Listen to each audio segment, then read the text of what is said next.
Hey, before I kick off the podcast, I just want to shout out Next Door Clothing. Next Door, a clothing brand based out of Bondi in Sydney. They're making really nice jeans and shirts and hats. So go and check out their full range at nextdoorsydney.com. They're also artists, so you can go and check out a range of art. They put on rad parties, and I love what they're doing. So nextdoorsydney.com for the full range.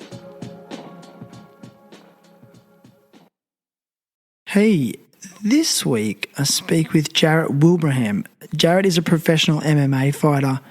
Jarrett and I go on a journey into his childhood and what it was like growing up in a small town on the southeast coast of New South Wales called Nowra, which is my hometown. So we had a lot of commonalities there, and it was really interesting to hear his perspective on it, and quite healing for me in a lot of ways, because growing up I always found that town violent. I had a lot of fear growing up in that town, if I'm honest, as a young person. And Jarrett had a very similar experience, except maybe the violence that he was subjected to in that area was on a much greater level than I experienced. Jarrett is really open and honest about the bullying he was subjected to, which subsequently led to him having to defend himself in a lot of ways, and he did so through violence and street fighting, and discovered along the way that it was something that he was actually quite good at, but he's very upfront about the fact that it caused him a lot of PTSD. It has caused him PTSD. He's traumatized. He gets triggered still by being involved in such violence, and it's really, really beautiful to hear the way he articulates it, and he does. He speaks very well. Jarrett also talks about an experience he had with psychedelics and psilocybin in order to address that trauma, and how much it actually helped him understand it, comprehend it, and move through it and heal from it. And I'm so grateful for the fact that he was so upfront and open about it. So we go on, you know, that kind of wormhole of discussion, which was fantastic. Jarrett gives us a bit of an overview of his little website that he does fight analysis and fight tutorials on. It's really cool stuff. He'll, helping people get better at fighting, or even fight fans understand MMA much better. And MMA and UFC and all that is sort of new to me. I'm only sort of like a new fan of maybe the last couple of years, and I'm just in awe of their athleticism and the elite level of training that they do, and their dedication, their commitment, and their sacrifice. And Jarrett's no exception, man. And in terms of sacrifice, he's chasing the UFC dream. He wants to be in the UFC. It's gonna happen, there's no doubt. And he's in that process of having to really go all in. He lives in a van with his girlfriend. He has to do things like, shower at his gym where he works out in order to, for that to have showers. It's just amazing, like how dedicated and committed he is. I love that. So he's really grinding it out, and he's doing it in such a happy, humble way. And it was just such a pleasure to be around him. And I've just got this sense that we're going to be mates forever. So I've had, I guess I feel like the last three guests have very much been of the same ilk, happy, humble, dedicated humans. And these are the kind of people I want to be talking to regularly. These are the voices I want to put out in the world. These are real influences. Like, these are good influences that I think you can take away so much. So we go on a variety of different tangents, and it's quite a long episode. We just had a lot to talk about. So I really hope you enjoy it. And as always, this episode is dedicated to my children, Clementine and Otis, who I hope one day when they're older will go back and listen to this episode and find the inspiration and the knowledge and the learning that I got and I get every week from my guests. So enjoy my chat with Jarrett Wilbraham. Terrible Happy Talks. Terrible Happy Talks. Yeah, good to be here, man. Whoa. Three, two, one. All right, let's do this. Mate, you've been sparring this morning, yeah? I have. Dude, break it down for us. How was it? Yeah, it's good. Yeah, really good. You have sometimes you have those bad days, but this was a good day. It's very good day. Why? I just think that you can't maintain perfection every single day, and I think that's the important thing. You need to prepare for the worst performance on the night. Okay. Because you're in the process of preparing for a fight. You're in a fight camp technically, aren't you? Yeah, I'm 2 weeks out now, yeah. Yeah, man. So can you just break it down for everyone? What's a typical fight camp look like for you? Well, this one is a little different. Before, because I was cutting down to bantamweight, which was 61 kilos, quite a big cut, I would start cutting my weight about 12 to 14 weeks out. And by the end of the camp, I would feel pretty crappy and terrible. But this camp, it just feels like any other day in the gym, but we just ramp up the really hard training and put you through the ringer. Yeah, nice, because weight cuts can just be so stressful on your body, right? Yeah, my last one was really bad. Yeah, why? You had a lot to lose? Yeah, just a lot to lose over a long period of time, and then the camp got dragged out, and then my hormones started to suffer, and I would wake up at midnight or 1 a.m. and I was wide awake.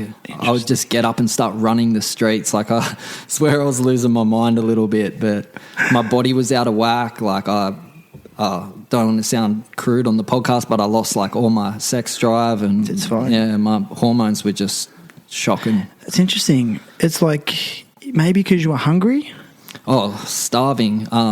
So how my dietitian explained it is when you're so low percentage body fat, basically your body thinks it's dying in a sense, right?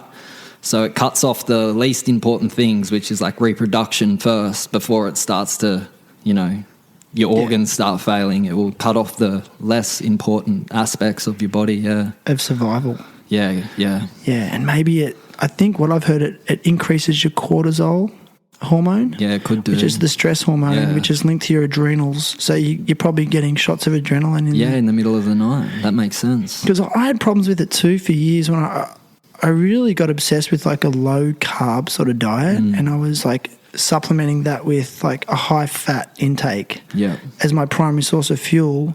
But what I was finding that I was having worse sleep, and then I found out that I should be having some carbs at night to help me through the night, because it was going to help balance out my hormones. I'm probably not explaining it that clearly, but yeah. For me, I think it was the opposite, because I was on a real low fat diet, so high carb, high protein, but really missing those essential fats for such a long period of time. Yeah. How important is diet to you when you're not in a fight camp? Still the most important thing. Yeah, it's... More than training? Yeah, I can't train if I don't diet properly, and I get there and I fail. I don't want to fail in the gym. Yeah. Yeah. You don't want to fail in the gym. No, you got to fuel your performance, yeah. Do you feel that pressure when you're in the gym from other people in the gym, or is it just an internal pressure that you place on yourself? Both. I want to make all my teammates proud, and I want to, if I ask for advice and they teach me something, I want to make sure I really take that in. I don't want to waste anyone's time, and I want to get better for my teammates. So it's very important what they think of me as well, yeah. Yeah. So you're a professional MMA fighter. Yeah. And you're 5-1. Yeah. Amazing record. Thanks, I know, and I'm starting to understand that MMA fighters aren't as concerned about their losses as, say, a boxer. Yeah. Tell us about the one, though. Yeah, that was my last fight. As we're speaking on the topic, that was that night where you go out there and just have that really bad night of performance, and that's what I had. Yeah. And yeah. Did you feel like he beat you or you just lost? Does that make sense? Yeah, I beat myself, I feel. Yeah, that's what I was in the fight the whole way, but I was just making stupid mistakes, constantly doing things that I just never do in the gym. Just wild, and it's like I went back to my earlier fights, and I ended up losing in the third round, TKO. Oh, TKO. Yeah, he caught me with he took me down against the cage and landed on my head with his shoulder, which is very rare. You never see it. And what happened? Knocked you out? Well, I was concussed. I remember trying to grab a hold of him, but my arms just weren't working. And then next minute, everything just went black. And all I could hear was the elbows just cracking against my head. Like, I was aware of what was going on. I just couldn't stop it from happening. And then the ref jumped in.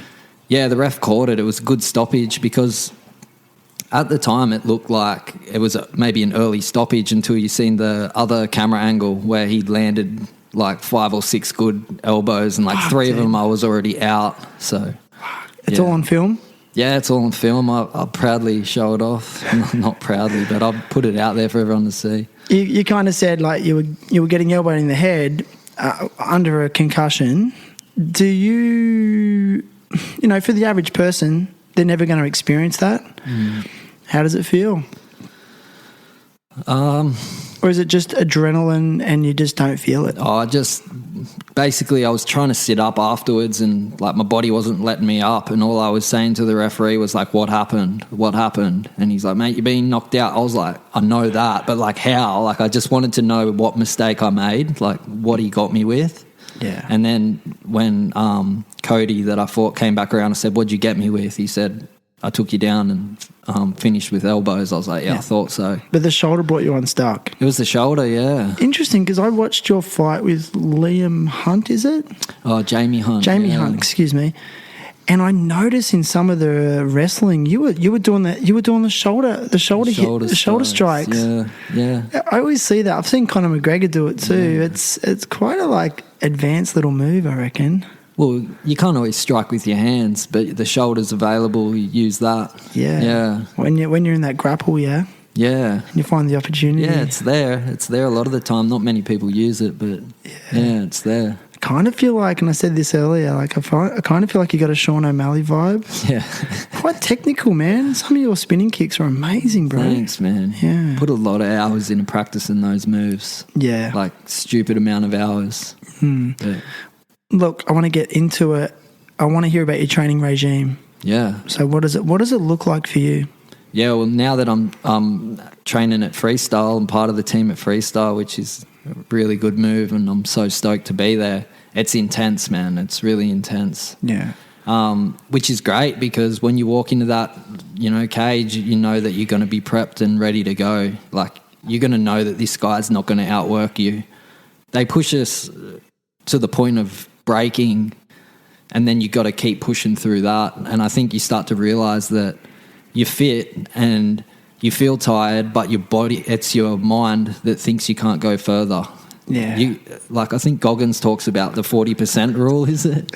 Yeah, explain it again. I fucking love Goggins. He thinks when you think you're done, you're only at 40%. I've heard that. It's the best.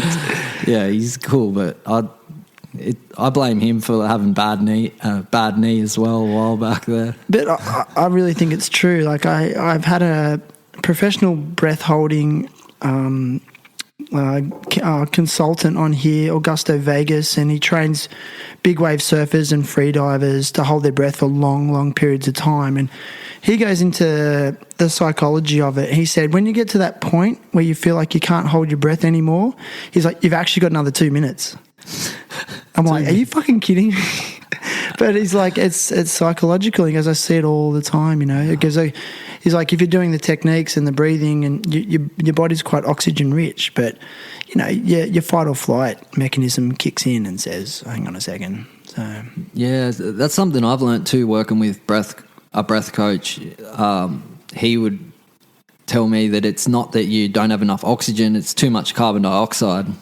So you got to get rid of the carbon dioxide to then feel better. Everyone thinks you need to suck in more air, and I think that couldn't be further from the truth. Yeah, I agree. What's going on at Freestyle Fighting Gym? I think it can be regarded as one of the best MMA fighting gyms in the world now. Let's face it. What do you think? Yeah, Alex is number one pound for pound. And then Justin Van Heeden that trains there as well, he's number one ranked featherweight in Australia. And then Colby's so good. Like, he'll be number one ranked whatever weight division he decides to fight in. Bantamweight. Colby Thickenesse. Yeah, Colby Thickenesse, yeah. Yeah, he's so dedicated and focused. He is. And I see that in you as well. Why? Like, why have you made this decision? Well, I'll probably speak for both of us. Like, this is our life, you know. We both got into the sport in different ways. I remember when I first went to freestyle, I seen Colby there. He's like this little kid. Like, I'm a lot older than him. But it's so cool to think that, like, now he's not just a teammate, like, he's my coach, you know. Colby is? Colby's my coach, yeah. Really? Yeah. Not Joe? Joe as well? Joe's my coach. Alex is my coach. Yeah. Colby's my coach. Like, obviously Joe's the head coach, but like, Alex and Joe have been overseas in the past couple of weeks, and Colby just takes over the gym, and I learn a lot from that kid, man. He's going to have a really good future. Yeah, right. Did the gym just take you on, or did you have to go through a process for them to, like, accept you?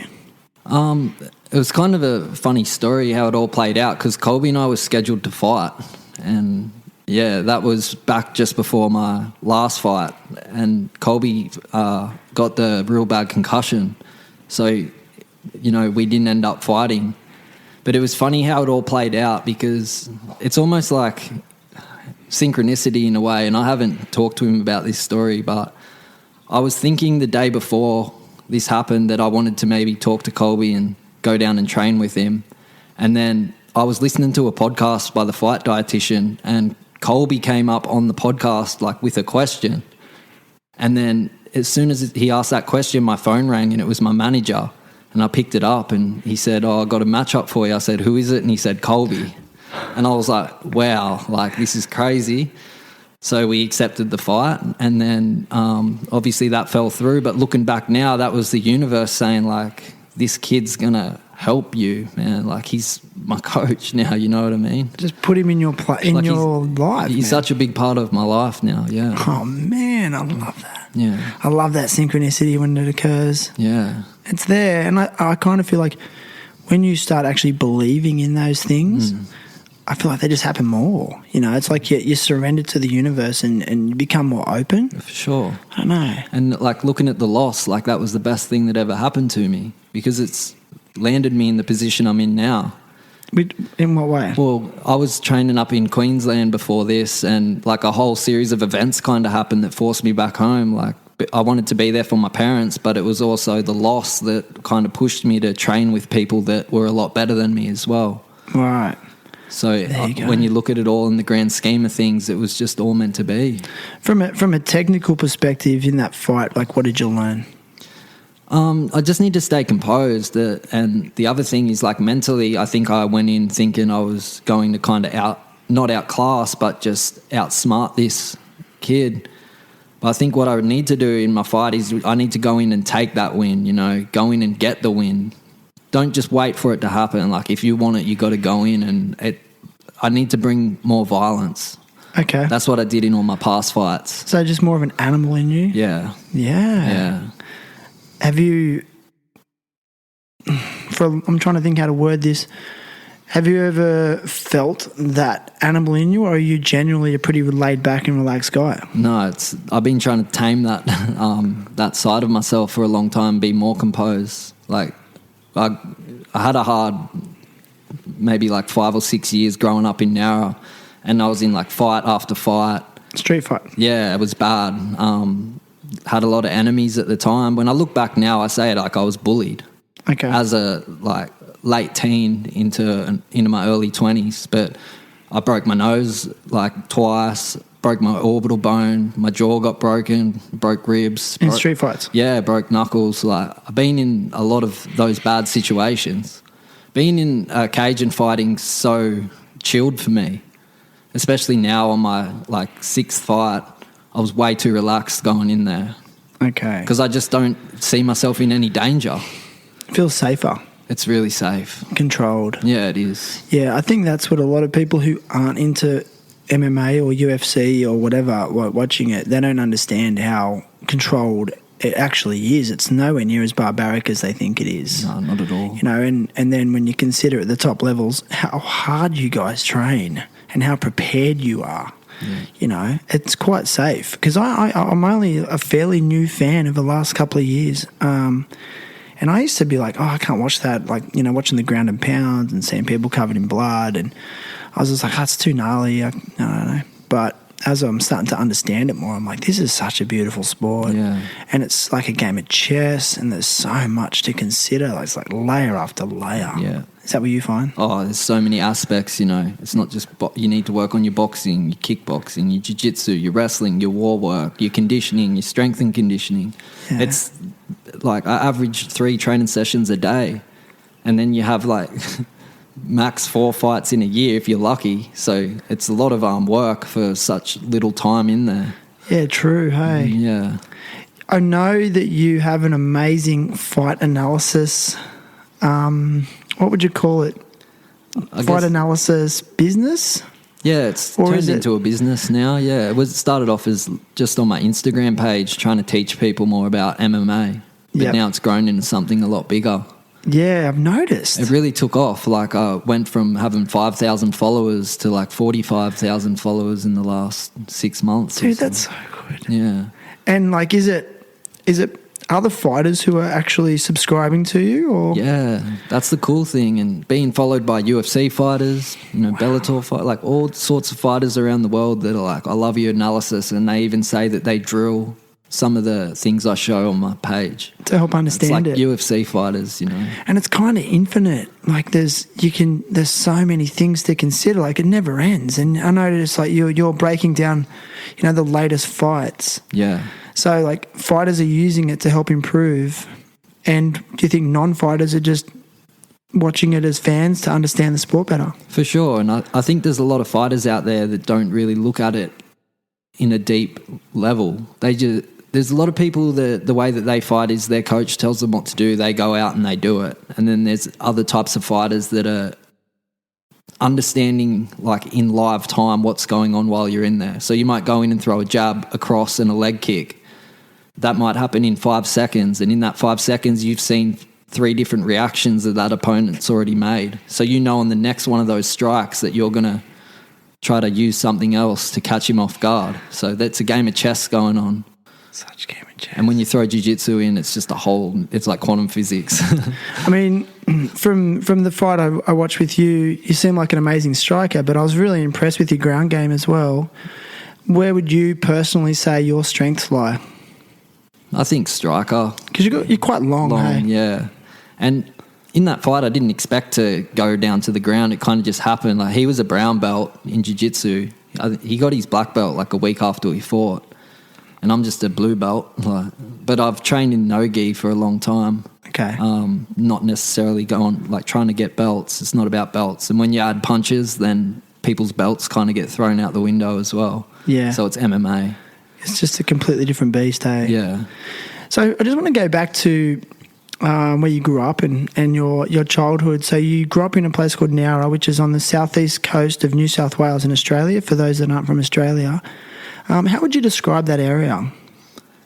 Yeah, it's a beautiful place. Like Nowra itself gets a bad rap. There's so much goodness surrounding it, but the town itself and kind of the mentality, depends who you know, it can be a bit rough. It is a bit rough of a place, but some of my favourite people live there, you know. Yeah. Would you say that it's like a low socioeconomic area generally? It definitely is, yeah. Yeah, I mean, I grew up there too. Yeah, wow. Yeah, and it's funny you talked about the fighting. Growing up, I have a lot of memories of violence down there. I do, yeah. Both in public settings and in like personal settings. Like there's a huge rate of domestic violence down there. Yeah. And I've often tried to understand why. You know, there's almost like a fight culture. There is a fight culture. Yeah. High level of respect for fighting in Nowra, yeah. Yeah. So going back to what you said, you're in a lot of street fights. Why do you think that was the case? I mean, you said you were bullied, but if you don't mind me asking, do you feel like you had anger issues? Yeah, so it started off with getting bullied from issues with an ex-girlfriend that moved on and then ended up with a bloke that didn't like me. And that was, you know, fight after fight would just carry on. And then... With him? Not necessarily him, but everyone that he knew. Wow. Yeah. So I think that's the other thing about now is there's a high level of loyalty surrounding friend groups. So if one's in, everyone's in, you know. If one guy doesn't like you, everyone doesn't like you. So, but what that did to me was I put up a wall and I was absolutely paranoid. I would go to, like, if I went out for dinner, I would pull my chair up against the wall so no one could come up behind me and clock me one, you know. Was it that serious? It was that bad. Like, it still affects me now. Like, since I've been back to Nowra in the last 6 months, I've been out into town shopping once, and in that time I had to leave the supermarket early, like left my partner in there and gone back to the car. Just because you felt uneasy? I think I have like a post-traumatic stress. I was going to say, it sounds like PTSD, yeah, bro. It is, yeah. I get it. Yeah. I fully understand it. I've talked to friends, and even myself included, that were in street fights when we were younger, and I think it's really impacted us in terms of the trauma that it actually creates, even if you win the fight. Yeah. Like, it's really nasty. Especially when it's unexpected. It would, you know, I'd be out in town with my mum and people would be trying to start on me. Like, it's... Wow, sounds like a pretty brutal rivalry. Yeah. Or did you find it just escalated? It did escalate because after I went through that rivalry, I then got a bad name for myself for fighting. So people would know who I was, but they'd never seen me before. And when they would see me and be like, is that this Jarrett Wilbraham guy? And people were like, yeah. And they'd see this little skinny kid. They're like, oh, I could beat him in a fight. And then they'd be starting on me. Is it because, like, you got a reputation as a good fighter? Yeah, I did. And so then everyone wanted to see if they could take you down. Yeah. Wow, man. See, that's traumatic. Yeah, it is. Like, having to live like that. Yeah. Yeah. Even like yesterday, we went to get hot chips and I was sitting in the car and my partner was like, do you want me to go in and get them? Because I didn't want to get out in town. In Nowra? In Nowra, and she went in to get chips, and while she was in there, this bloke came into the chip shop and started abusing everybody, looking for someone that worked there, and then threatened to shoot the guy in the head behind the counter, and then kind of had a go at everybody that was in there. And I'm like, they're the things that make me not want to go out in town, right? Wow. I didn't think it was still like that down there. Oh, I swear it just follows me like a magnet. It's such a paradox because, like you said, geographically it's so beautiful. You know, I've got the best memories as a kid swimming in the Shoalhaven River, jumping off Big Red. Big Red. And just beautiful memories, you know. But it wasn't until I left there, I haven't lived there for over 25 years or something, but it wasn't until I left there I was like, that wasn't normal, you know. And I must admit, as a young adult, I used to carry that mentality to other places. And people would be like, what are you doing? Like, that's not normal behaviour. But I'm like, well, it was where I grew up, you know, and it's taken me, that programming has taken a while. It's the exact same for me, bro. You feel that? Yeah, absolutely. My partner's from Mildura. So sorry to hear that, man. Like, it's part of the story. And, like, I don't want to bag on the place at all, but I guess it's just a part of my story. Yeah. Yeah. And we've all got a story. Yeah. So fighting then, at what point did you decide, well, okay, maybe I've got some natural ability here, which you had to discover in a bad way. How did you then channel it into becoming a professional MMA fighter? Yeah, my brother and I got beaten up by like 8 dudes. Yeah. What? And that was kind of that drew the line for me. And then we both decided to go and learn how to fight properly. Right. And then since that day, we basically trained for 10 months before we had our first fight. And then all of our mates were like, you're good at this. And we were kind of like, what? We were just fighting. Like, we wanted to have a cage fight so our mates could come and watch. Like, it was a funny thing. But we just liked to fight. Yeah. And then after that, because we realised we were both good at it, like I won a pro title in my first fight because I fought twice on the same night, won a pro title, and my brother won in like 30 seconds. Wow. And then that kind of chucked us into a world of like strength and conditioning and dieting and learning all about the sport. But then from that point, like, I didn't want to go out and drink and party and be in positions that were going to cause me problems. So martial arts really saved my life in that sense. Wow. Yeah, my life lacked meaning up until that point. All through my apprenticeship, whatever wage I would make, I would blow it in a week. Like, I'd look at my bank and be like, oh, I got $200 left. What can I buy today? You know, because I was living in the short term, and I felt like I just had this big hole in my life, and I was trying to fill it with toys and drinking and partying and that sort of thing. I guess when I didn't do that, I had this like inner feeling that was of dread. And when I look back at it now, I think that was that feeling of like, hey man, you got something bigger to pursue in life. I think people can cover that up with alcohol and partying and all the bad and buying toys, but that uneasiness inside of us is really pushing us to really go and get what we're meant to be here for in this earth. Yeah. Did it give you a dream? It did give me a dream, yeah. What's your dream? My dream's to make a living from doing what I love, and that's from fighting. Like, that's my dream. And so what does that look like? I want to get to the UFC. Like, I know I'm going to get there. I just need the opportunity, and I'm in the right place, surrounded by the right people, with the right mentality and the right health. And, you know, I'm doing everything I can. Like, the last 3 years I've been training full time, and I've moved into a van in order to do so. So, amazing. Yeah, it's sacrifice. Like, it's funny you mention that because I was doing some reading the other day. I really like reading work that's written by sociologists that study human behaviour and backed by research. So, like, there's sociologists who do study human behaviour.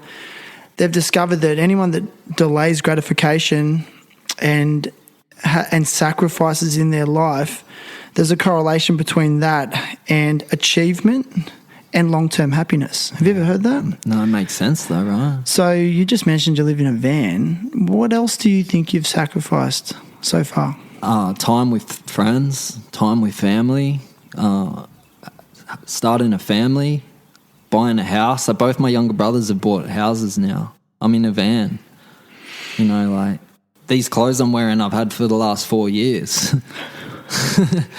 I don't spend my money on anything. The only thing I spend money on is fuel and food. Wow. Yeah. Dude, I got goosebumps then because I just when I meet people that go all in on their dream, I just get like heart palpitations. It just makes my heart sing, dude, because I just think it's the essence of life. Yeah. Those people that desire houses and cars and that's fine. But for me personally, where I'm at in my life, I don't believe in that anymore. I chased it for years and actually lost it all. Wow. And I'm just like, what you're doing, I think, is the righteous path. But I think the gift that it's received off the universe is the gift of a dream. So some people actually, do you know some people never find that? Yeah, I do realise that. It brings up hard emotions for some of the people that are in my life because they think, well, what am I? What's my purpose? And it's kind of hard because I don't know what to tell them. This kind of fell in my lap. And yeah, it is hard. I can tell everyone pursue your dreams, but it's another thing about going about what you want to do and finding that thing that you love. That's true. Wow, man, living in a van. So if you don't mind me asking, so you're training at Freestyle Gym. So is that so you can live near the gym? Yeah, so when I met my partner, because she was from Mildura, Michaela, we both decided, like, she was traveling in a caravan at the time, and we both decided we wanted to continue to live that life. But I told her in the beginning, as bad as it sounds, my dream will always come first. Like, this is my goal. Like, you're with me, you know, and she's been so good, supportive of it.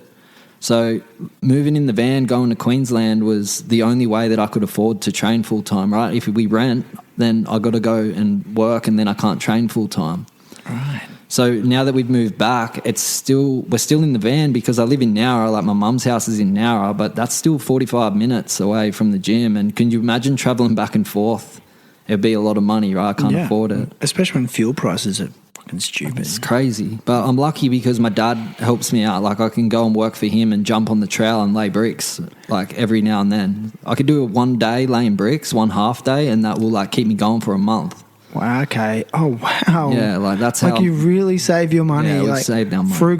Frugal as. Dude, because that was one of my questions. Is like, well, how are you surviving financially? Like, is there any other ways? Like, you getting some sponsorship or? I've been so lucky that I've had friends that have helped me out, like Cameron Burkett and Tiffany Economist. Like, two of my great friends have helped me out with, like, generous donations that have kept me going. And Simon Black from Driftwood Sheds as well has helped me out and kept me going. Like, my mate Sam Young Like all these people that are there to just, they know I can do it, but they just see that I'm struggling.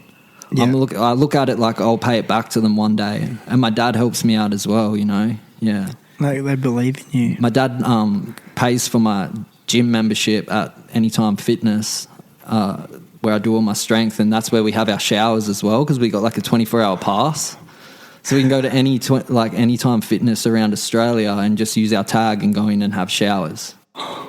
So your girlfriend's doing that with you? Yeah. She sounds amazing, bro. Yeah, she's a legend. Dude, that's so good. Yeah. Hate to say it, man. There's not a lot of partners that would buy into that. No, and she's like, before I met her, she worked in a boxing gym as like a pad holder and that. So she's gets out and holds pads for me. And how'd you guys meet? Yeah, she was just traveling through Nowra and on a thing called Tinder. Never heard of it. Yeah, so that's how we met. Yeah, that's the best, dude. Yeah, there's meant always to be. You don't hear many success stories through that app, but ours is one of them. Dude, I kind of get the vibe that you're actually a bit of there's a spiritual aspect to you, and you're connected to that. Yeah, that's actually a big part of my life is how I kind of dealt with all that trauma that I was feeling, and the walls that I built up. They turned me into a bitter person. I think a lot of fights that I ended up getting in were because of the way I approached people, like paranoid that they had a problem with me when maybe they didn't. And it wasn't until I actually started using psychedelics that I really unwrapped all of those issues in my life. Wow. My mate just turned up one day, he's like, got a present for you. Gave me a bag of mushrooms when I was like on drinking with all the boys, and I looked at him, I said, I'm not taking these now, I'm going to take these alone. And I ended up taking like a heroic dose. I think I took just short of like 5 grams of mushrooms and walked out on the beach early one morning and just had an epiphany, like just it just undid everything in my life, all of the trauma. And it was one of the most amazing experiences I've ever had. And then I knew I had to continue working with this medicine. And then as I started to continue to work with it, my trips started to get darker and darker and harder to deal with. But that was me realizing that I didn't like who I was, and I never was able to admit why I didn't like who I was. But until I started to take mushrooms, I really seen like, hey, you're a bitter, angry person, but this isn't your fault. Like there's a lot of factors here that have made you this way. And then I was able to release it and let go of it. And I felt like I changed. I'm a different person now. People say that. Oh, dude. Firstly, like, thanks for being so fucking honest. Oh, my pleasure, man. That's hard for people to do. You know, that rigorous self-honesty, people just avoid it through any means, myself included. But I'm working on it, you know. But also, that concept of psychedelics comes up on this podcast all the time. Does it? Yeah. And I went down a real rabbit hole of research with it. I just love researching. I just really personally enjoy it. And, you know, there's a lot coming out about it, you know. And I've had a psychologist on here, clinical psychologist, been doing it for 20 years, and he's an advocate for psychedelic assisted therapy. You know, these things aren't meant to be partied with at all. No way. And it's the results that are coming out are amazing. They've just legalized it in California, you know, and they're able to sort of analyze it more and its effects. And you know, it's coming out. I mean, it's not harmful at all. And in fact, they're calling it a neurotropic vitamin. There's research that's showing that it's regenerating brain cells and things like that.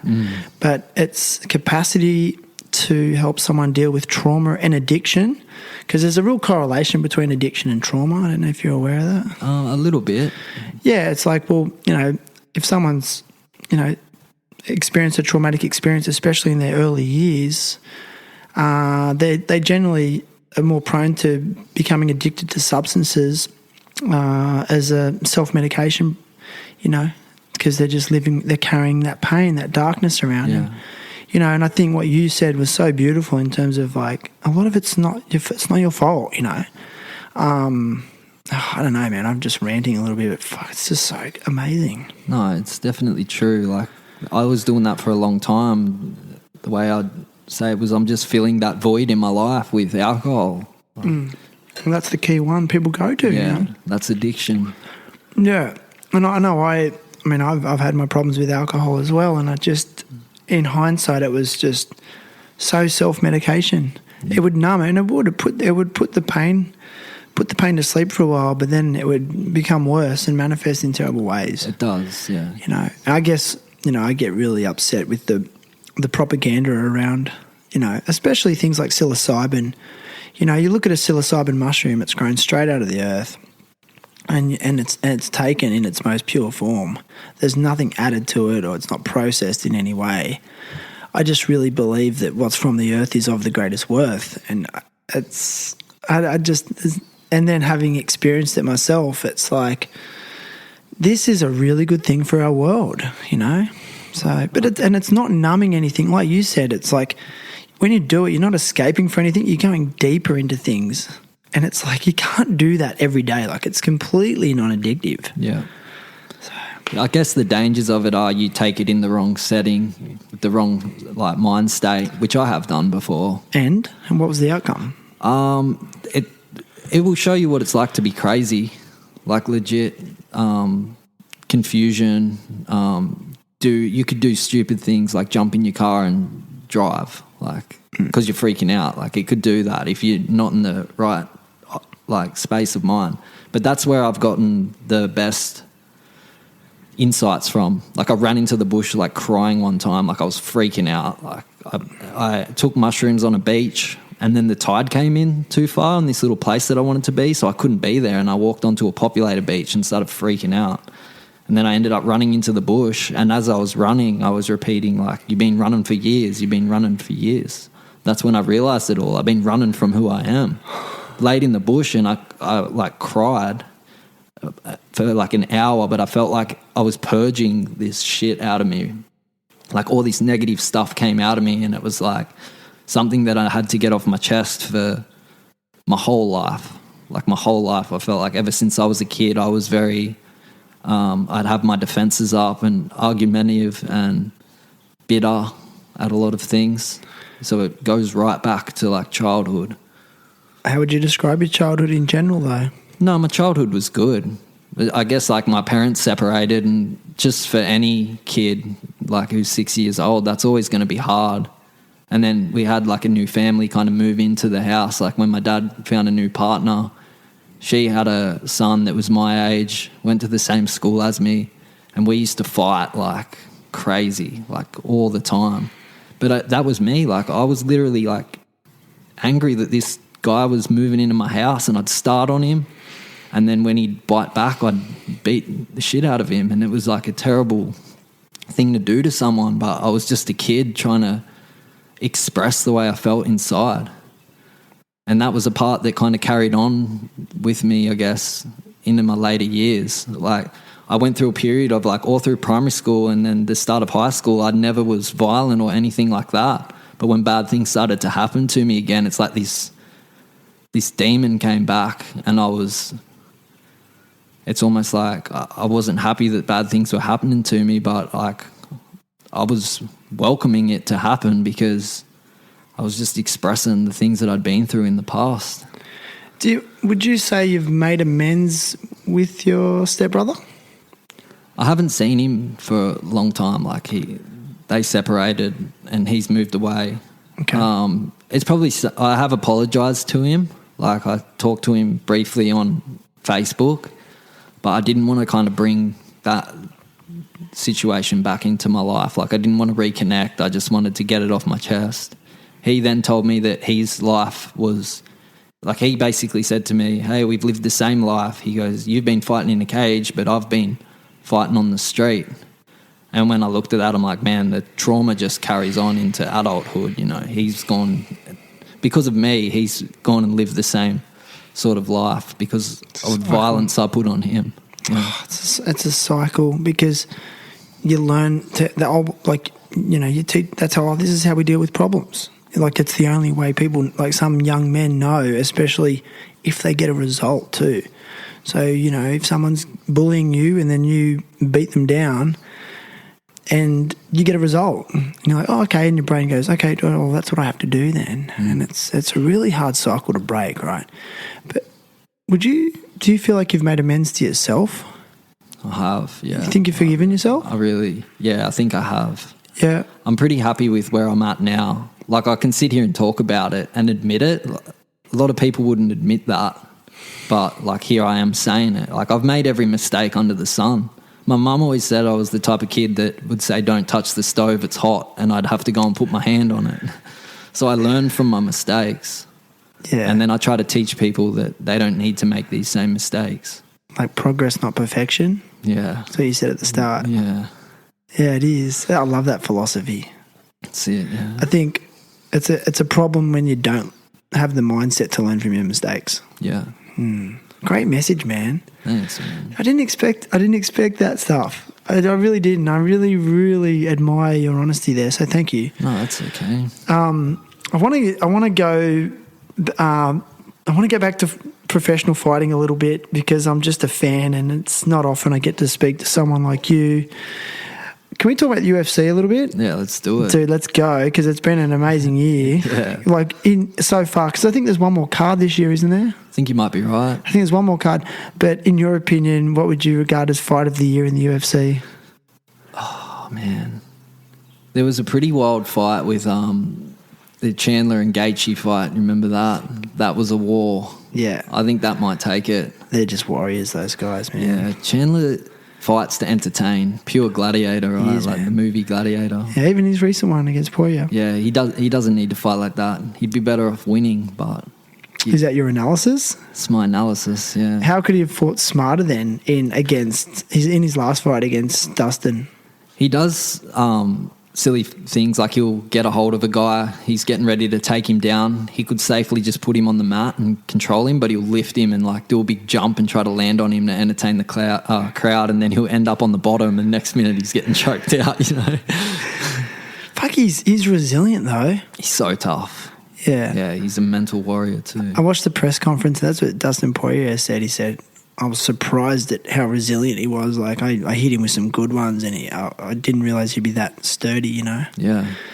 Yeah, so you reckon the Gaethje fight then was one of your fights of the year? Fights of the year, yeah. I think so for sure. So many good ones. I mean, because I'm a huge fan of Alexander Volkanovski, that Brian Ortega fight, like for me, I just, there was a build-up, and I think it got delayed because I think, did Alex get COVID?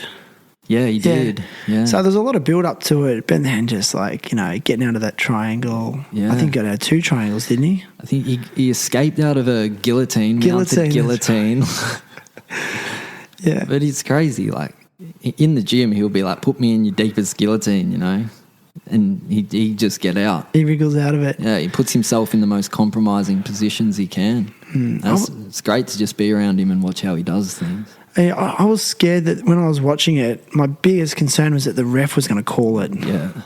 Yeah. Is that what you were thinking? Oh, I don't think they can call it until he's out in a submission, but... Especially when they know the calibre of him and yeah, his standards. No, he like, can you imagine not breathing for that amount of time when you're in the later rounds of the fight? Oh. And then he got out of it and started beating him up for putting him in it. Unbelievable. I would be like backing away trying to get my breath back. Unbelievable. Alex was like, I'm going to make you pay for that. He did. And I think after that, and then I think the bell, he got the round ended.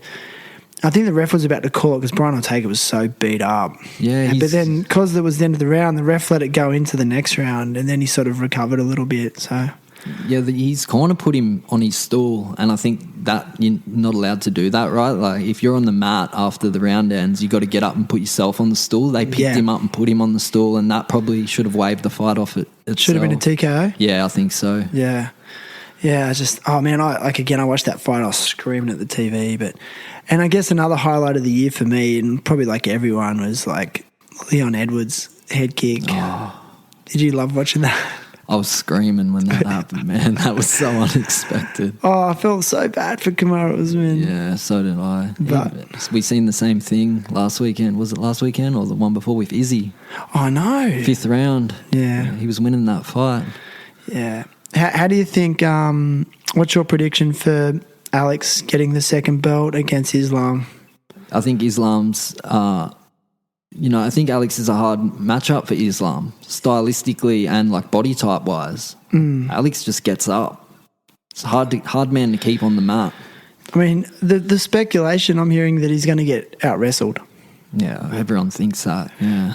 But you've seen him wrestle in the gym? Yeah, I've seen what he can do. Like, he's very, very hard to hold down. Very hard, yeah. He can just get up and he'll create those scrambles, those opportunities, just that little bit of space, and he'll start building his base back up, get back up onto his feet. So it's not just his pure brute force. Like, he's super strong. Well, that does help. Yeah. Like, he's an animal. He's come down from like 90-something kilos to 66 he weighs in at.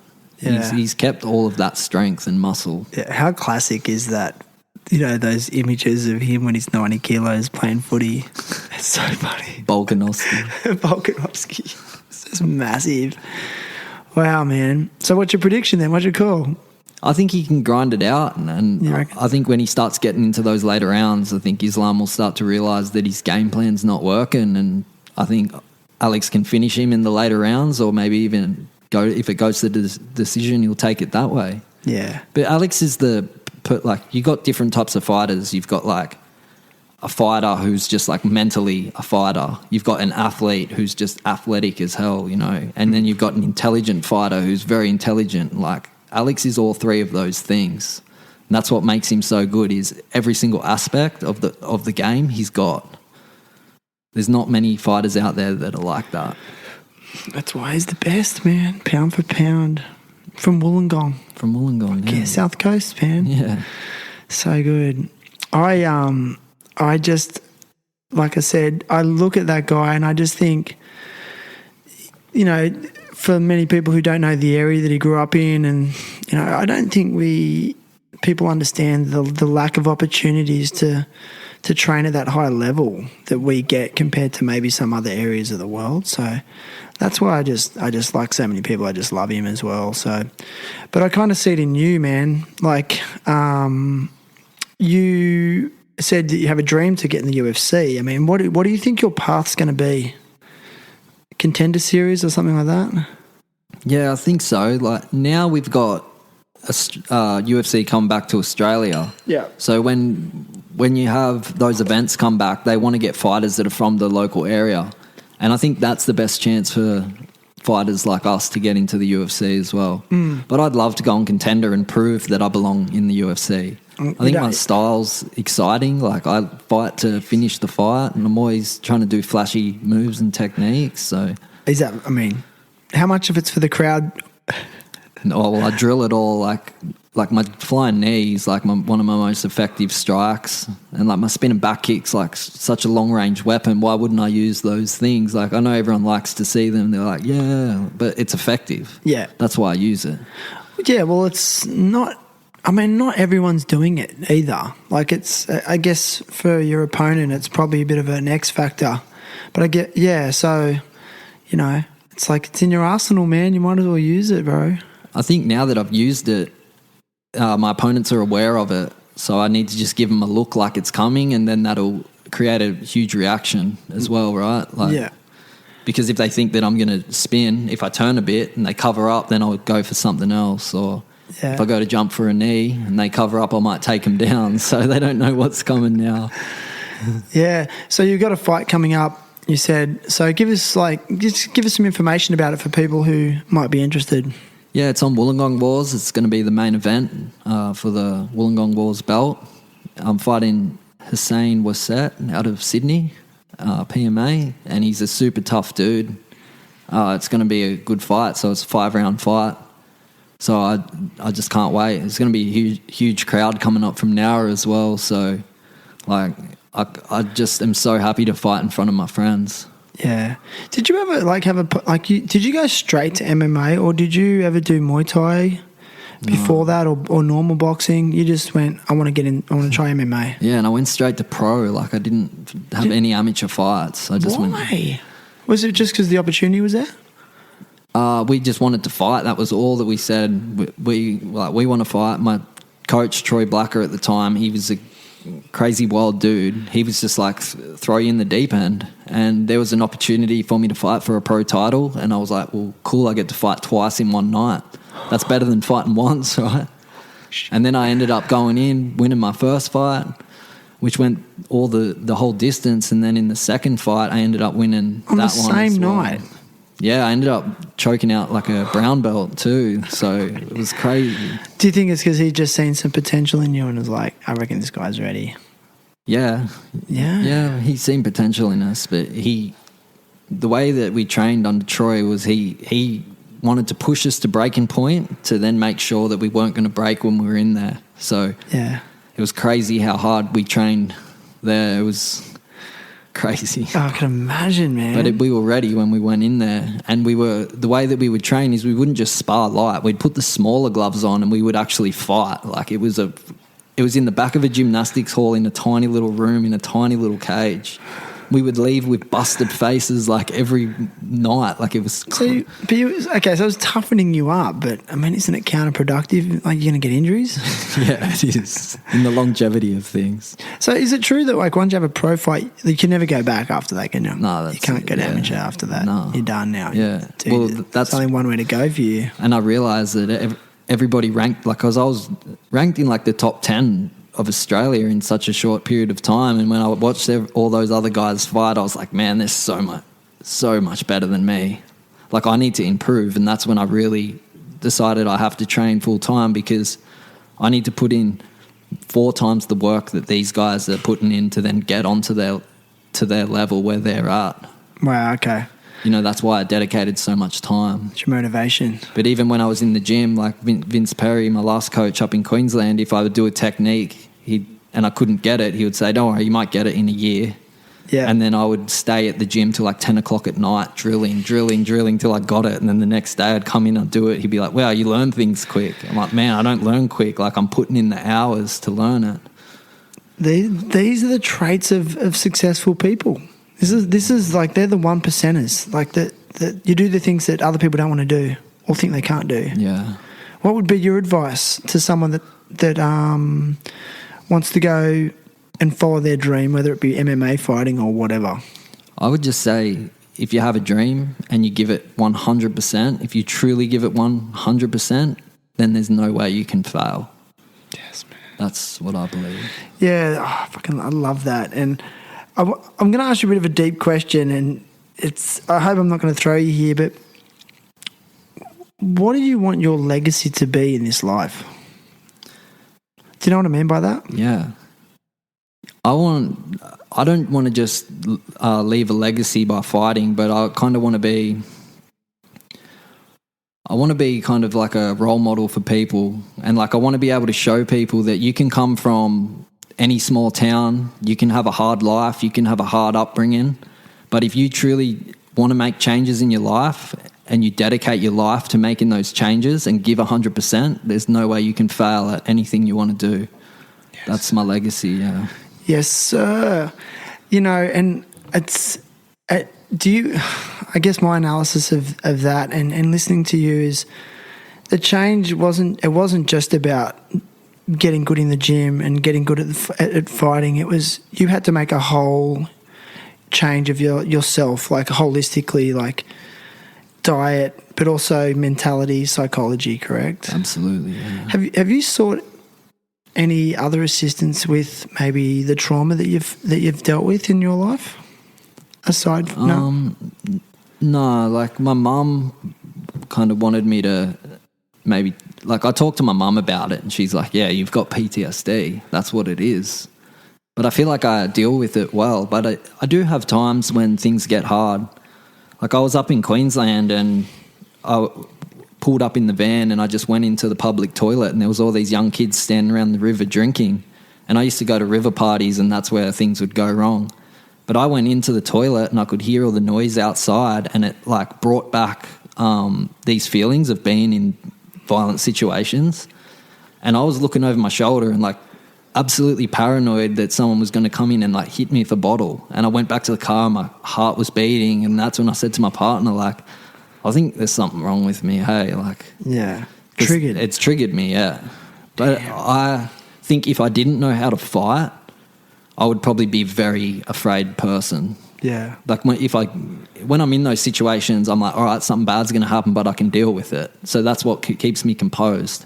Yeah. But if I didn't believe that I could deal with whatever comes my way, I would probably be like a mess. Yeah. And it seems like you've got really good support around you, like an amazing girlfriend, amazing mother. Yeah. You know, they're so important to tap into and nurture. I know that's really helped me a lot, like just really, when you've got someone that really loves you or a good friend and you know that that's what they are, nurturing and building that relationship is so important with them, like being there for them and then finding someone that will just listen to your broken record over and over, I think has been a huge part for me of a process of healing. Yeah. And when you find that person and you can do the same for them, like I think it's fundamentally one of the best ways to deal with things. So, and you said it earlier, I mean, do you drink at all anymore? No, very rarely. Okay. Like I once I finish my fight, I'll go and have like one good drink with my mates or something, but then I just want to get back to the gym. I'm not going to undo a whole week of training by having 2 beers. I mean, can 2 beers undo a week of training? I believe 1 beer. Really? I truly believe that. It's evil shit. I'm sorry. Yeah. It does something. I can't explain it. But you just don't feel as good in the gym the next week. I really don't feel good now. Yeah. What does life after fighting look like for you? Have you ever considered that? Yeah, I'd love to like travel, obviously, live the same life I'm living now in a bigger van, more luxury. So you love the van life? I don't think I can go back now. Really? We house sit sometimes, like when we're in Queensland, people get us to house sit in their mansions, and I kind of sit there and I'm like, I don't feel good being here. I want to go back out into the van. Yeah, like it's a lot of cleaning as well. You got to clean all that shit. So much space. Interesting, because my parents live in a bus. Yeah, right. They retired and went, and they got this old bus and they fix it up and they were going to travel in Australia. And at first I was like, oh, cool, I'll do that for a couple of years. They've been living it for 14 years. Wow. And they're people that followed the societal conditioning of get the 9 to 5, buy a house. They did that. And my mother even says to this day, she's like, I did it all wrong. I did it all wrong. Wasted my whole life working in a job I didn't really love. But I also think that chasing a dream is a privileged thing, that we live in a country where we're privileged enough where we can actually do that. Yeah. So I don't want to make anyone who is in a difficult situation feel bad that they can't do that. Yeah. And I also think like working your ass off and providing for your family and sacrificing your dreams for your family is very admirable as well. Yeah. I don't want to discredit that, but if you're in a space where you don't have that yet, I don't know. I would like to have like a house as well, a base that I can fall back on and sit on a lounge every now and then. Dude, you're not going to have a house. You're going to have houses around the world. How did your parents live in the life that they live? How did that give you the attitude towards your life? Like you see them living in a bus for the last 14 years. Mm. Did that help you figure some things out about what you wanted in your life? It's a good question. While we're being really honest, I'm going through a massive transitional time in my life. I'm actually on the back of a divorce. Which in a lot of ways wasn't my choice. So I am reevaluating how am I living this life, and am I really fundamentally happy? And there's elements of my life I really am happy with, but it's kind of hard for me to talk about. But at my core, I am not attracted to the idea of keeping up with a very expensive lifestyle such as a mortgage. Mm-hmm. It doesn't appeal to me anymore. And then because like you said earlier, that means I have to work in jobs that I don't necessarily love. Yeah.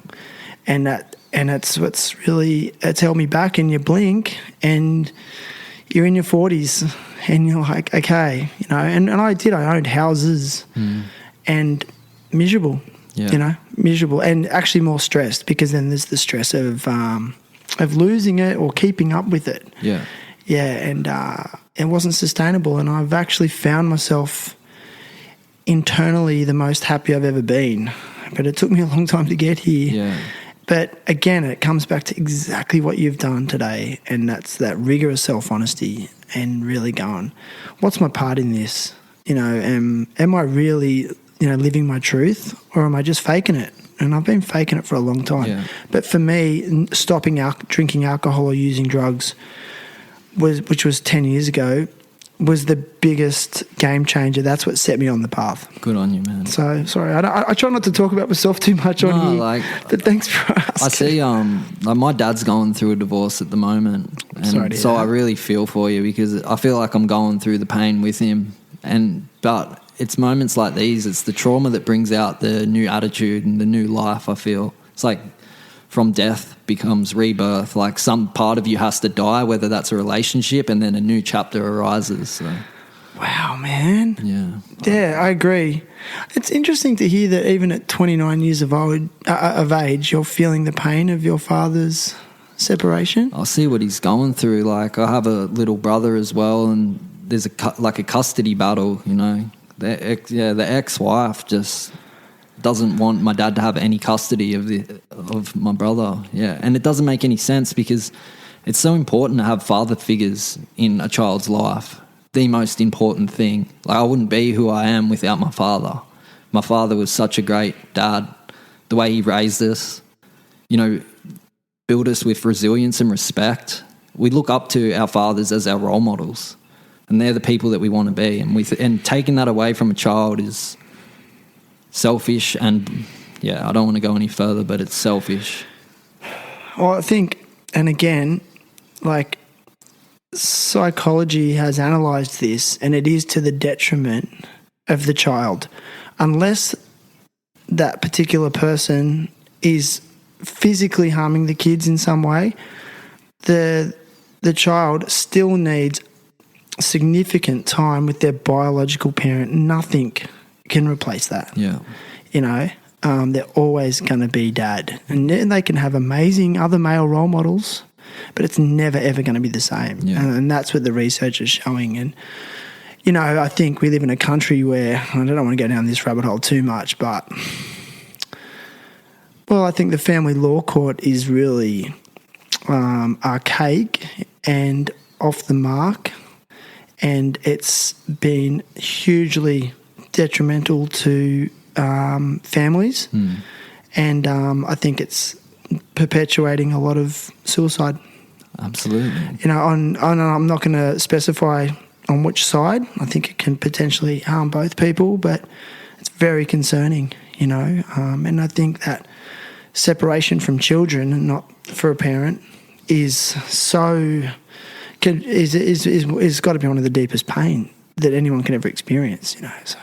It's horrible when you think about what it results in, right? Yeah. And, it's the child that suffers. Like the kid will grow up to realise who was right and who was wrong eventually, but the damage is done. That's what concerns me. Oh, you think?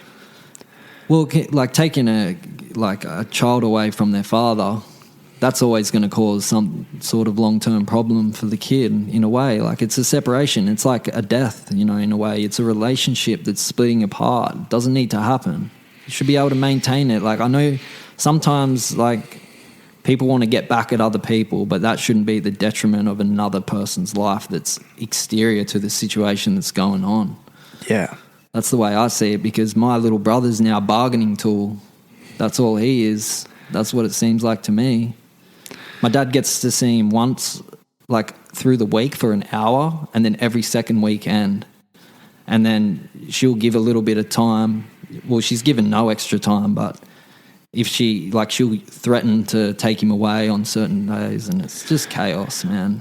Well, it is. And I know there's a lot of people who are suffering through it. And more than I realise, it's this whole other part of society that I was completely clueless about. I didn't realise that it's such a dark side of our society.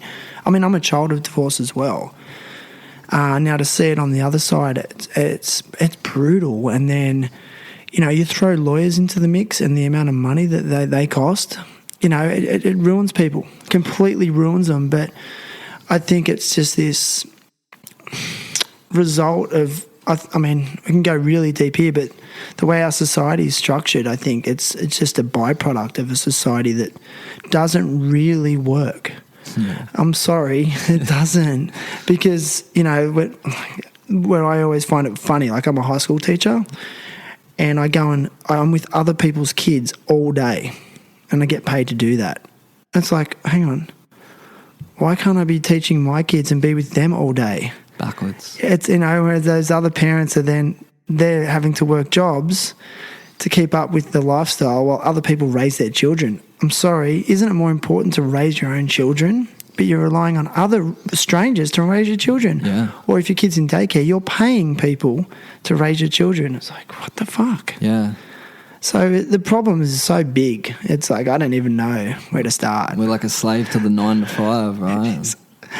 Like, can you share with me your daily route? Do you have a morning routine? I take a while to get going.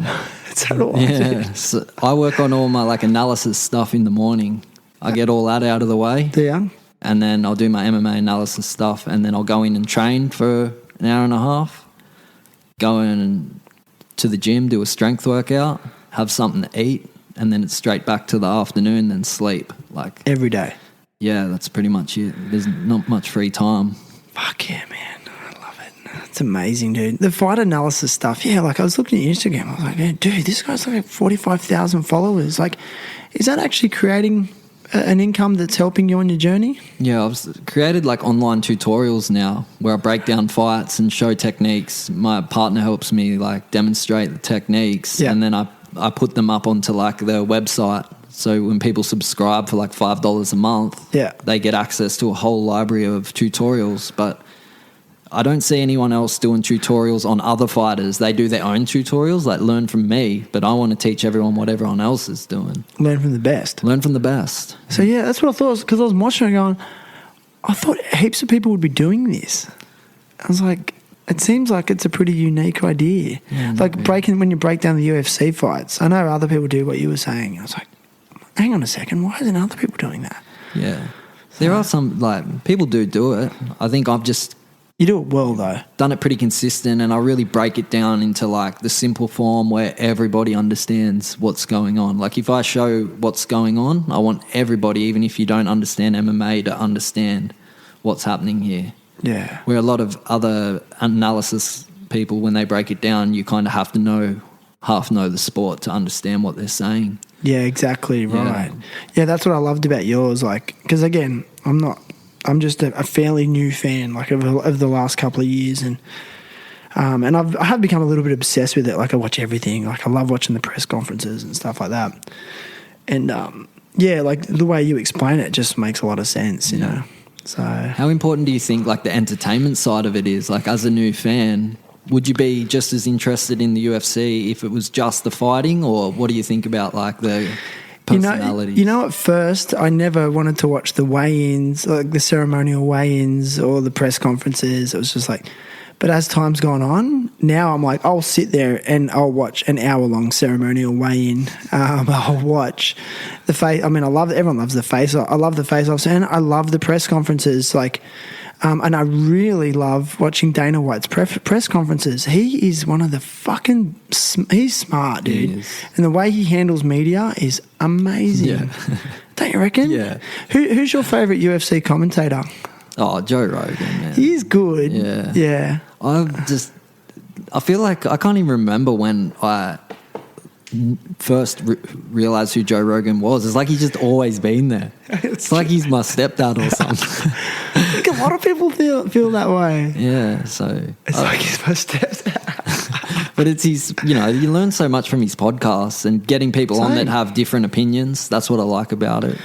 Well, there's a reason he gets 50 million downloads a month on his podcast. There's a reason for a month. That's a lot of influence. That's wild. But there's a reason for it, you know. He makes a lot of money from what he cracked some deal with Spotify. I can't remember how much it was, but 100 million. Yeah. Yeah, I mean, some might consider that small. Maybe. But yeah, I mean, that was him abandoning YouTube, and because they kept cancelling him, they kept censoring him. It's a good move. Yeah. It was funny. I still think that podcasts are the most pure form of media. Yeah. You know, because you can give someone this long form conversation platform to really get their points across, you know. And it's just it's the best. But then what's sort of sucking is that then now they're working out ways to cancel big people like who have big opinions like Joe Rogan. They're starting to cancel them and stuff. It's like, no, like People should be able to say whatever the fuck they want just because you don't agree with it. And I just think we've gone too far. Like that, let them. And also, it's up to the individual to be responsible for the media they consume. It's like, so if you're hearing something you don't like or doesn't resonate with you, like, don't listen to it. Exactly. Take some fucking ownership of yourself. Yeah. Take some responsibility and stop blaming everyone else. It's like, I don't like what he's saying, cancel him. It's like, fuck off. Don't you reckon? Just like news in general. Yeah. Like the news is always on at my house, but I have actually come to the point where if you're tuning into the news every day, you must like to see bad things happening to other people because it's just 90% horrible things. And then right at the end, they're like, oh, this rare panda had a baby at the zoo today. And you're like, oh, how nice. And then tune in tomorrow for a family getting killed by a car in a car accident. And I can't believe the shit they show unnecessarily. Yeah, I mean, I don't watch the mainstream media. But I think that shows what humanity is as a whole. That's our interest. We're interested in seeing bad things happen to others to make ourselves feel better about our own life. I think so. I think it's numbing behaviour because it's taking, you're not thinking about yourself in those moments, and it's feeding that voyeur in you. Like you're watching it and you're like, I'm not thinking about how fucked up I am. Maybe, yeah. That's true. It's weird. Yeah, I just think if you watch the 6 o'clock news every night of your life, I think you're getting dumber and you're actually getting traumatised. I remember when I stopped it, they put it was 6 o'clock news and someone got a CCTV footage of some guy getting king hit on the 6 o'clock, and they played it over and over and over. Now, my kids at like 4 and 7 got the TV on in the background. They're going to see that shit. They don't need to see that. Like, what's the context behind it? It's like, oh, look at this. It's like, don't need to see it. Is it going to change? Is it going to change my life or how I'm living? No. Like, why put that on? I don't know. When there's so much other good shit they can put on. And then it's so politically biased too, right? If you're listening to the same people tell you the same shit, you're going to agree with what they're saying, have similar opinions. And you look in America, like, it was funny when Trump was in, everything was about Trump doing this, Trump doing that, and then we have Biden come in, and then you never hear anything about him, but it's like it's just crazy how you can tell that the media was on one side. Like, I'm not a Trump fan or anything like that, but the media was honestly biased towards one president. It was getting clicks, man. It was getting views and clicks. That's true, yeah. Biden is not as clickable, not as viewable. You ever heard that saying, if it bleeds, it leads? So, and that's what Donald Trump was doing. He was just, makes great clickbait headlines, that guy. True, yeah. Boom. They're looking for those numbers, and that turns into revenue, right? I think, was it like NBC? Like, once Trump left office, their like view ratings went down like 60% or something crazy. Like, no one cared anymore. They're only tuning in to be angry at Trump. Yeah, but again, it's just like it's entertainment, and it's a way of numbing out. Like, they want to numb out, and I just think in this day and age, when you have access to so much good information via the plethora of amazing podcasts out there, also via audiobooks. You don't have to read a book anymore. You can just buy an awesome audiobook and have it playing in your ears while you drive to work or cleaning the house. And then there's like blogs and vlogs, and you can watch all that stuff and learn. Yeah. But we just want the easy option. And again, it goes back to what I said at the start about a sociologist's analysis of human behaviour. People that delay gratification and increase their levels of sacrifice ultimately have better results in life. Yeah. I don't know. And that's what it is. It's instant gratification. It is. And then they hit you with an ad, buy this. Yeah. Boom. And then they want you to buy some CBD oil from Crush Organics. Well, like, I was with my dad. Can't believe I did that. Sorry. I was with my dad and my uncle, my partner, the other day, and my brother came around. We were all deep in conversation, and then a news headline came on. It was like something about China, and the whole conversation just stopped. And we just listened to this thing and it just killed the conversation. Was it political stuff? Yeah, but it engages everybody. Like, you can't have a conversation when the news headlines are on. It's like takes your attention away from. Like, it's funny I wonder how many families eat at the dinner table now, or do they go and just sit in the lounge room like, what's the news? Yeah, they don't talk to each other. And then the way the media do it is they do it in a way that, Like, there's no way they can really explain the context of a situation in a 2-minute news clip. Yeah. You know, so what they're doing, they're picking out all the things that are going to do exactly what you said. Like they'll pick all the bad stuff and sensationalize it. You know, and really, and some of it is probably very relevant. We need to learn about it, but then it's really up to the individual to go and do that deep research themselves to fully understand it. And I guarantee the context of how they present it compared to what's actually occurring is so different. Yeah. Yeah. It's one of the perks of being in a van. I haven't watched TV. I love you living in a van. I'm thinking about buying one myself. Park up, make a convoy. Yeah. And so do you move around much? Yeah, so we just park in residential area, but we got a few little places that we park that's like not out the front of somebody's house. They might have a colorbond fence, we'll just park there. Okay. And we'll move around. We never stay in the same spot. A lot of people live in the van life, they don't respect it, and they, you know, leave stuff on the ground and tie ropes between trees and hang their clothes out, and you can't go doing that. You got to respect other people as well. Yeah, that's what my parents have done. They've sussed out all the places they can park for free and stuff. They've got it wired. It's good. But it's a bit of a different situation too. They've got power and water. They've solar, and they've also got they've got septic tanks and water tanks and stuff. They've got the whole deal. Yeah. But they're like, yeah.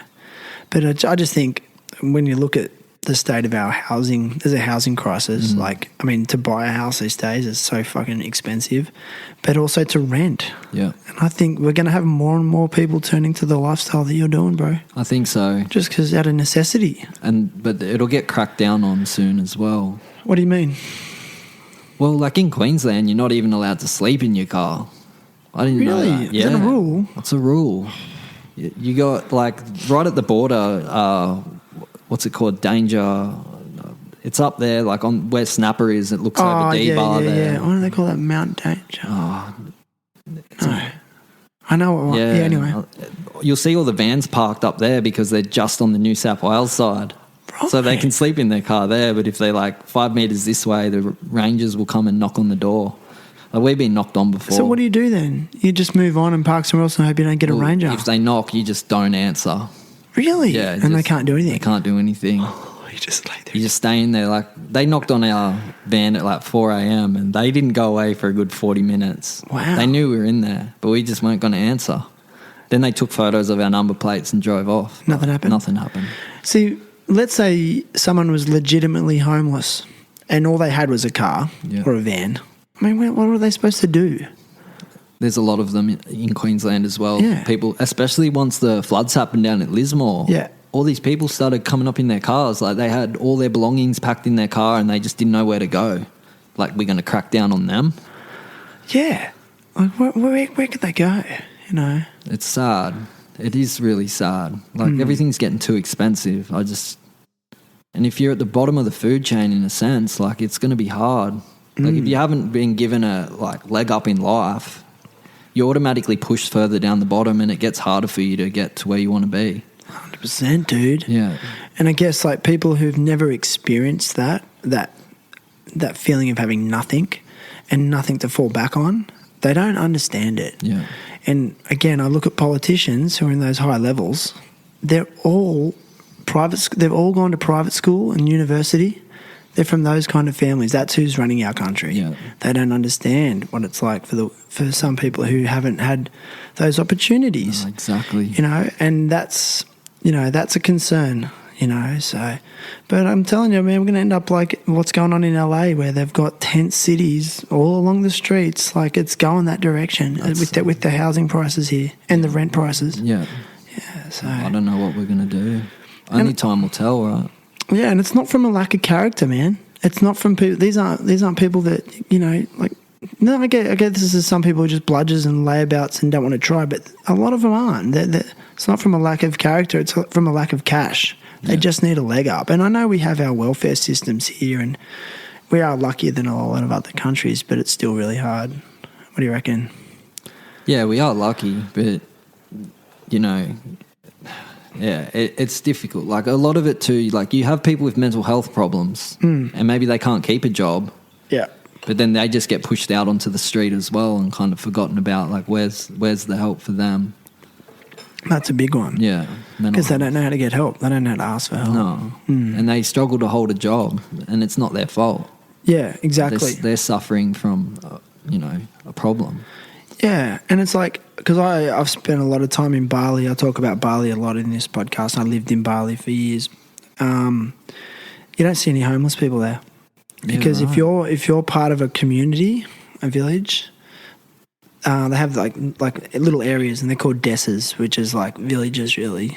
And everywhere is a desa, even if it's all built up with holiday apartments and stuff. But if you're from that desa and you don't have a job, they won't let you sleep on the street. They'll find somewhere for you to live. You'll stay in someone's house, in their compound, and the grandparents all live with their children, and then the children look after their grandparents when they're old. It's great. And then the grandparents help with the kids. Yeah, and they all do it in one compound. And we don't do that here. What do we do with our elderly? We put them into retirement homes.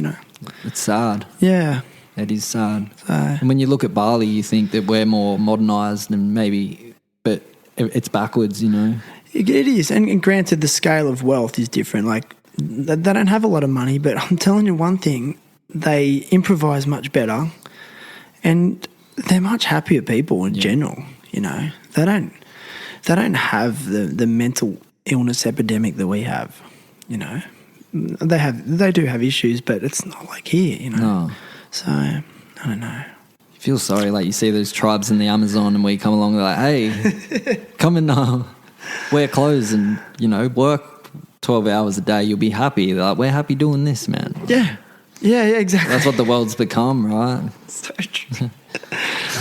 Wow, man, it's been epic. Like, I really didn't expect the conversation to go the way it has today, and I'm so grateful. And it just really reminds me that the reasons why I started this podcast, and that I see the podcast as a journey, and that it always seems to put the right people in place at the right time.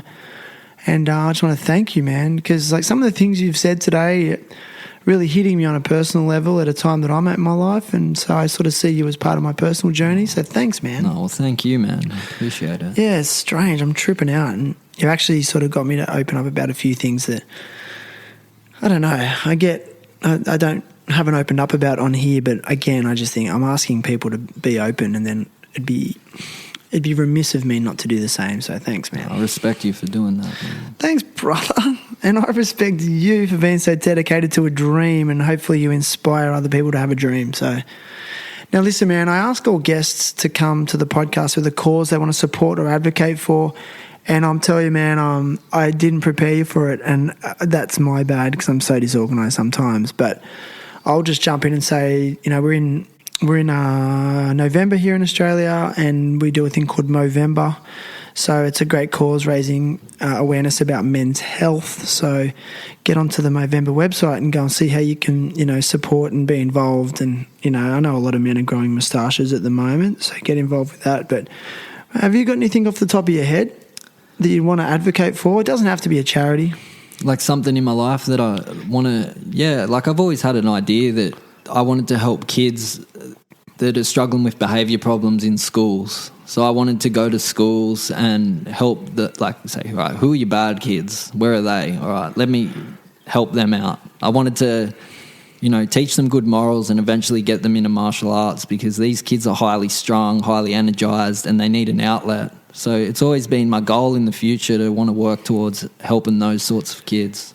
Right. Yeah. Oh, man, you'd be the best. Yeah, like I was like that.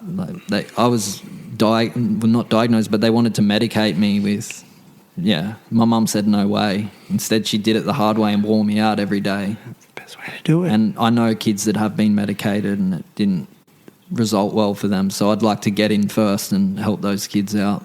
How are they going to medicate? What do you think the diagnosis was? ADHD. Like I was one of those kids that was meant to be on the lead, because I would run around in supermarkets and attack kids and all that sort of stuff. Okay. I was pretty crazy. So obviously that would have been difficult for your teachers at school. No, by the time I got to school, I was pretty good. Oh, really? Yeah. Chilled. I think it was my parents' divorce that chilled me out. Interesting. And then I was chilled right through to my, late teens, and then it kind of sparked up a bit again. Really? Yeah. No way. Man, shout out to your mum and your dad for pushing through that way. Yeah, good on them. Yeah. Appreciate them for doing that. Yeah. Some of the greatest people in the world, some of the greatest athletes in the world were diagnosed with ADHD. It's just all about channeling it. I think it's just personality traits. That's my belief in it. I don't believe I have ADHD. I have traits that you could point to and say that I do. But if I have the right outlet, it's not an issue. There you go. Another good message, like just high energy, bro. Yeah, that's it. That's what I mean. Like young boys and young men, we have different hormones in us. We have a very powerful hormone called testosterone. Yeah. And it can propel us to great heights, if it's harnessed correctly. Yeah. Or used negatively, as you've experienced. Yeah. Yeah. We're just animals, man. At the end of the day, man, we're just primates. Hey, listen, man, I've got a present for you, bro. Oh, no way. So as a small sign of gratitude for, your time today and being on the show, I've got the Trait and THT collab T-shirt with street artist Trait. Wow, that is who awesome. did an awesome art piece for THT. He's an amazing artist. Incredible. He's an amazing muralist. He does a lot of murals around Australia. His general theme is he draws native birds, and he does it in a way that's like a street vibe. So he collabed with me. And so I'd like to just gift you one. Thank you so much. Size large, I reckon? Yeah, so size large. So thanks for being on the show, brother. You, man. No worries, man. And you can get those T-shirts at Kingpin Skate Supply as well if you want to pick one up yourself, or just actually send me a DM and I can organise one for you as well.